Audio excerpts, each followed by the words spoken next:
Well, so much for 2 months. Yeah, I know I usually spout the shit that I would like to wait until we know how the variants handle and all that, but I decided to make an exception this time around, more or less because of IRL shit and the fact that it might take a while for 5.1 to come out, so, maybe it'd be wise to just get something out right now.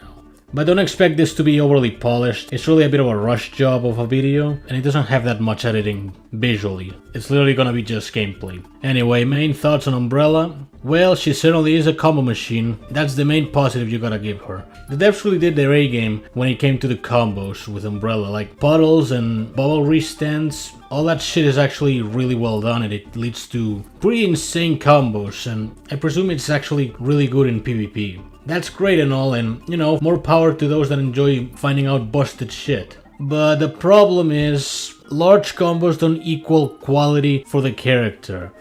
Refer to Big Ben, who also has fairly large combo counts, but his kit is complete dog shit. On that note particularly, Umbrella's kit is actually not the worst, I mean it's average. Like, it's got healing moves in the form of Tongue Twister and Feeding Time, I think it's called. It's actually kinda good. It's reminiscing of Fukua's Inevitable Snuggle and Twice Shy. So on that aspect, it gets the job. The hunger gimmick is also pretty interesting, I'll give it that. I'm not sure exactly how to fully exploit it, but it's pretty well balanced. You have moves that either drain it or increase it, and that even applies to the taunt. So with that, I can't say it's a bad gimmick, it just needs the right moveset, which can make it a bit of a bitch if you're trying to look for specific moves like, say, Under the Weather for puddles, or Assault Grinder to increase hunger and all that. But it's a fine enough gimmick. As for the slime debuff, well, it's just Curse with extra steps, and I can't really recommend it. Basically picture Mean One and Standout in the form of a debuff. That's kind of what we're getting with Slime. Like, you want the opponent to gain buffs so that they actually get chipped out of health. That's fine and all, but unless they gain them at a rapid pace, it's gonna be pretty wasted. Funny story, like, I saw someone comment, oh, that's gonna break Overclock. It really doesn't. Barrier gives you 10% health. The health that gets chipped out is a total of 8%, so yeah, you really called it, Cell. You really fucking called it. It's not a bad debuff per se, I mean, there's far worse. You've got Fatigue and Cripple, and I'd say those are arguably worse. And for defense, maybe it's actually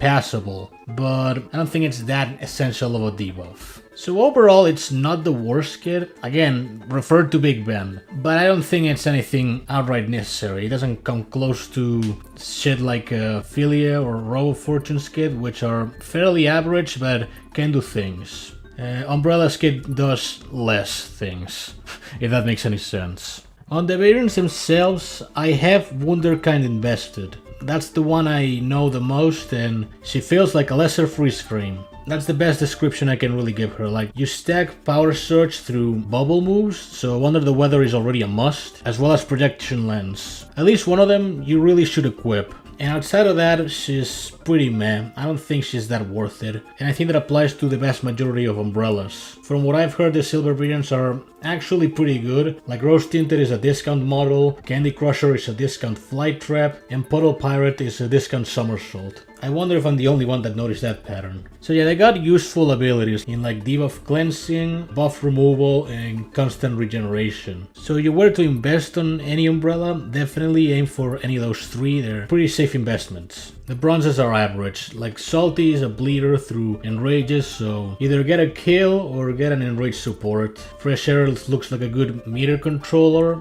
and that's kinda basic, but it works. The golds feel pretty lesser. Again, I commented on Wunderkind being a lesser freeze frame.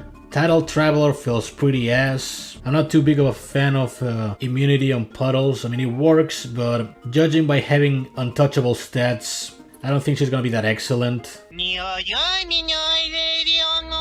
And Space Case definitely is a little bit more on the cracked side. She does require Revenue State, but a 15-second Doom below 50% is not too bad. It's kind of like an improved version of Windstalker if you think about it. But honestly, they don't feel that much better compared to the silvers, ironically enough. And the diamonds, I think they feel pretty lackluster. Reigning Champ Not that difficult on defense, which is a bit of a negative due to having a mostly defensive ability. Like, yeah, she's got 2 stacks of armor and all, but that's easily bypassed by either piercing or bleed. Unflinching? Well, I just carry a Chaos Banish and problem solved. The support aspect is more on the bizarre side. I mean, it works and it can be fairly annoying, but again, you can just Chaos Banish it. Eager Deceiver feels like a mix of Jin Freeze and Overclocked, having both the barrier aspect and precision, plus the permanent enrage. But she's not as good as either of the 2 I just mentioned. I mean, she can get the job done, but Overclocked does barrier and precision jobs a lot better, and Jin Freeze does regeneration and enrage stacking a lot better.